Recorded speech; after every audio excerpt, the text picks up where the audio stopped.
Hello everyone. So I'm doing this video to talk about anger. Now, anger in the context of enlightenment and dropping the conditioned mind, which is the same, is a very interesting topic because the natural approach from, like, let's say your kind of typical spiritual guru is to see anger as a bad thing, something you have to control, you have to stop, you have to mitigate, you have to anesthetize, you have to get rid of.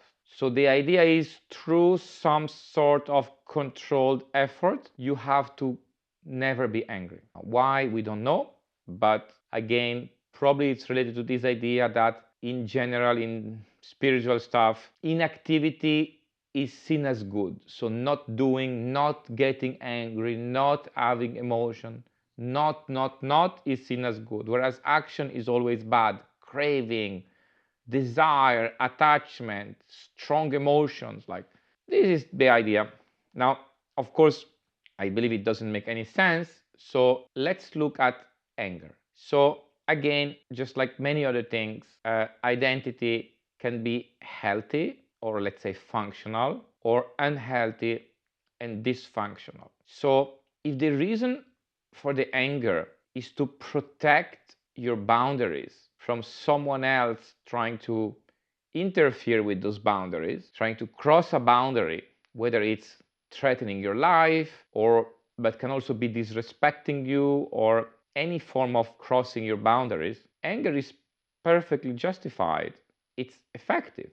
You want to be angry. Now, it doesn't mean that you are going to feel angry, because we also have to determine what anger is, and we are going to look into this video about, because anger can be many things. So it can be an action, it can be a feeling, it can be a state, it can last for a very short time, it can last for a long time. So there are different types of anger, but let's look with examples. It's easier. So I will say that if someone crosses your boundaries and you get angry at them, you're basically using anger as a way to reassess the boundary, to say, hey, here is a boundary. Because at the end of the day, the ultimate way to defend a boundary is violence. So if someone is physically attacking you, the only way you have is to physically defend yourself, because the boundary has reached the level, the issue has reached a level where the boundary can only be defended with physical violence. If the boundary is being attacked with physical violence, it has to be defended with physical violence. But it's not always like this. Sometimes the boundary is not being attacked with physical violence. Maybe it's threats,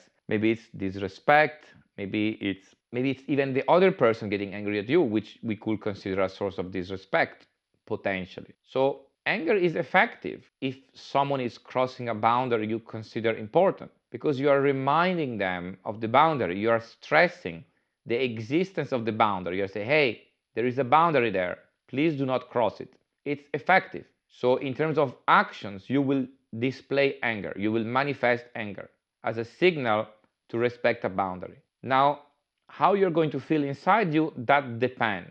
Of course, you may feel pissed. It may feel unpleasant. Like if someone disrespects you, you may not like it. Why would you like it? You will have to be stupid to like it. So those idea that we have to kind of accept anything. Now, there are cases where acceptance is important, but again, it depends on the context. It depends on the situation. So if someone disrespects you, why should you accept it unless you have no choice? Of course, when you have no choice, acceptance is the best option, because what else? What are you going to do? Just keep telling yourself stories about how terrible it is, how unfair it is, how wrong it is. If something happens that you cannot control, you should probably just accept it. It's the most rational thing to do. But if you have some sort of control, why should you accept it? If someone is crossing a boundary that is important for you and you can control that boundary, you have some power, you have some leverage, you have some control over the situation. Getting angry is a very effective way to stress the boundary, where the boundary is, to remind them of the existence of a boundary that they cannot cross.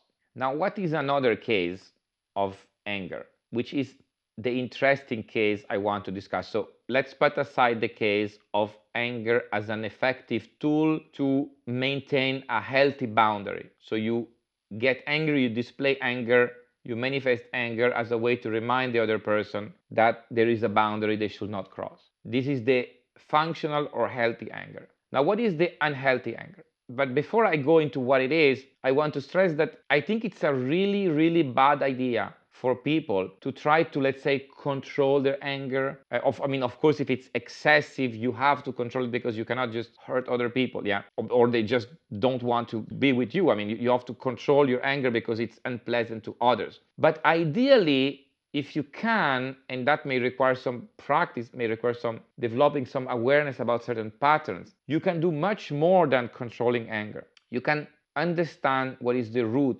cause, the source of this anger. And in general, the anger, the dysfunctional anger, the unhealthy anger, the anger which is not the one about stressing boundaries, is always about stories. So it's not about pain. You don't get angry because you're in pain. You get angry because you suffer, the suffering from the stories. So you suffer, second art, when you tell yourself a story. So let's say you break your leg and you say, why me? This is so unfair. I didn't deserve this.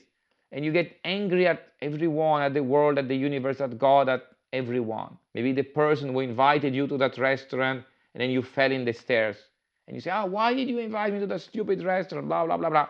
As if he had any way to predict that you would end up falling in the stairs and breaking your leg. So I believe that when possible, of course, it's not ideal to try to control the anger, because I see the anger as a benchmark to understand if you are telling yourself stories or not. So as you practice, so we discussed already the agency, the desire, and the attachment / identity. Those three main types of story. And I added more, like, for example, justice, etc. So once we start to realize that those things are just stories in our head and they have nothing to do with reality, it's much more difficult that they trigger an emotional response in us. So let's say you're a kid and you write a letter to Santa Claus, but you don't give it to your parents. You post it directly yourself in the post office, let's say. And you just write Santa Claus, North Pole. And you order like a train toy, but you receive something else. And you get very angry. Why this is so unfair? I was such a good kid. Like, why Santa didn't bring me the gift I wanted?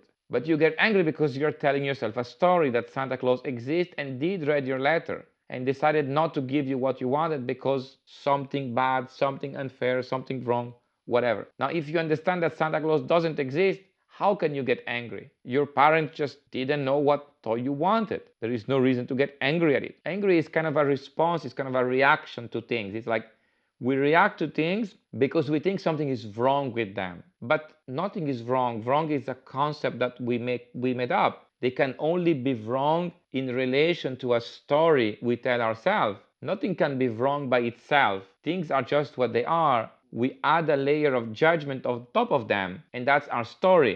And then we compare the reality to our story, and say, this is wrong, and we get angry. So we get angry only because we believe in stories. In theory, if you don't believe in any stories, if you have dropped the conditioned mind, if you have reached enlightenment, you never really get angry. But not because you can control yourself or you are in some kind of anesthetized state with no emotions, or you're in some kind of nirvana, or you're superior in a spiritual way, or you're always calm. Not at all. You don't get angry because you are not telling yourself any stories. And it's very difficult to get angry if you're not telling yourself stories, because you get angry because you're comparing what is happening with the story, and because what is happening is different from your story, you react emotionally. You think something is wrong. And that's what makes people angry. The feeling that something is wrong, something is unfair, something is not right. This triggers anger as a defense, but it's not an effective defense, because if you remove the stories, the only anger that is left is really anger as a defense, an effective defense when someone crosses one of your boundaries. So someone crosses your boundaries, you defend yourself, you defend your boundaries by being angry. So anger is effective at defending boundaries. We react to threats by defending our boundaries, and we get angry because it's a signal to the other person to respect the boundary. It's effective, it's healthy, it's functional. The goal is not to never get angry. But if you tell yourself stories, you will not only react to other people crossing your boundaries, you will also react to your own stories. So something is happening, but you believe it shouldn't have happened. It's a story you're telling yourself, that there is some imaginary reality that is different and it should have been different. It's just fictional, it's just a story, of course, but you believe it's true. If you have not dropped the story yet and you still believe it's true, then you're like, this is not right. Like, it's like this, but it should be like that. And so you react in the same way as if someone, some real human, was crossing your boundary and you were trying to defend your boundary. But in this case, there is no real human that is crossing any boundary. There is just a conflict between your imagination and reality. And because they are different, it feels wrong to you, and so you get angry. But nothing is really happening. It's all in your head. It's just you're comparing reality with your story, and it doesn't match, so you think something is wrong, so you get angry. And that anger can also persist because it can stay in your mind for a long time. Some people maybe can hold it for days, I guess. Whereas the normal anger is very quick. It's like someone crossed your boundary, you get angry at them to send a message that they should not cross that boundary, they back off, and it's over. Because there is no story behind it. It's just cross the boundary, get angry, it's over. This is probably why anger exists, why anger appeared as an emotion. I mean, clearly, if we evolved anger, it's useful to our survival. Why will we get rid of it? It's very useful. The problem is that then we started telling ourselves those stories, and those stories happen to trigger this emotion of anger. But the point is not to control anger, to try to meditate more, or be zen, or be always calm, or anesthetize your emotion, be like a kind of person always meditating and not doing anything. And those people may very well get angry for anything, like, because of course you see them in that state, but you never know. I mean, maybe they could get triggered because something doesn't go as they expected, and they get angry. Maybe they can control it, they will not manifest it. But the thing is, if you drop the conditioned mind, if you reach the enlightenment intended as you get rid of all those stories in your mind, you cannot get angry, even if you wanted to, because there is no story. You cannot get angry at Santa Claus unless you believe Santa Claus exists. You cannot get angry because you think something is wrong if you don't believe in those stories and you only believe in reality. Reality is what it is, because reality can only be wrong if you compare with a story of what you think it should be. But if you don't have any story about what reality should be, then you cannot get angry. Of course, you will still get angry at people crossing boundaries, but that's a very short-lived anger, and it's very healthy and effective, and you clearly want to maintain that. So the goal is not to never be angry or to control your anger. It's just, again, to drop those stories. And actually, I will recommend against trying to control anger unless it's really pathological and you're having problems socializing with other people. But if your anger is not so bad, it's probably better to focus on dropping the stories, to fixing the root cause, because then you can use anger as a benchmark. You want to pay attention and see, do you ever get angry? Except for people crossing your boundaries. Because if you get angry and you catch yourself reacting or getting angry, you should immediately say, wait, what is the story I am telling myself that is making me angry? And then you look at the story and you say which story it is. Usually it's either a desire story, that is a judgment that something is wrong, or it's an identity story where you are trying to defend your idea of identity, or it's an agency story that something should have been different for some reason because of your or someone else's agency. Usually the stories fall into those three groups. There may be more, or maybe a justice story, some universal justice story. So or maybe some other story, but you notice what story it is. You say, oh, it's that story. And then you try to understand, but does that story make sense? You try to dig into it. Does that story make sense? And most of the time it doesn't, because it's just a story. So once you understand that the story doesn't make sense, then the story will just drop. It will fall and the anger is gone, but it's gone for good. I mean, that story ideally will not happen again if you have realized that it's wrong. Just like Santa Claus, once you realize Santa Claus does not exist, it's not that by chance you may happen to believe again. It's gone. So except for extreme cases where of course anger can even be dangerous, you may hurt someone, or people may just dislike you. So of course, if you have extreme anger, you have to find ways to control it until you manage to get rid of the stories behind it. But if your anger is not so bad, maybe it's better instead of trying to control the anger, to suppress the anger, which requires effort and doesn't solve the root cause, to see it as an opportunity to notice what story you're telling yourself that is triggering the anger. And then you look into the story, what kind of story it is, why you react to that story, why you think something is wrong, because usually you compare reality with the story, and then you realize that probably the story is just a story, because all stories are just stories, really.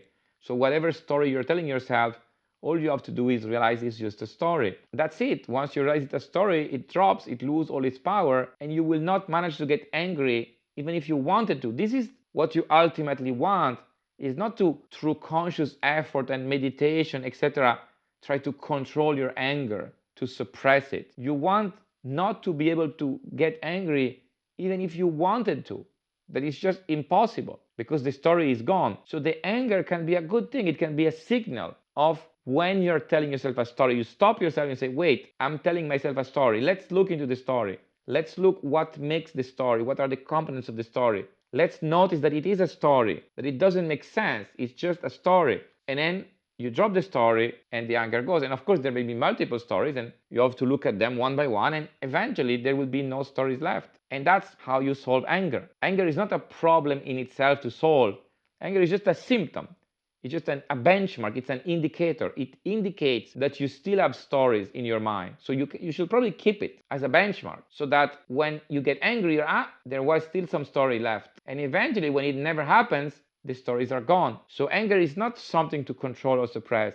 It's a benchmark to find out if you're telling yourself stories.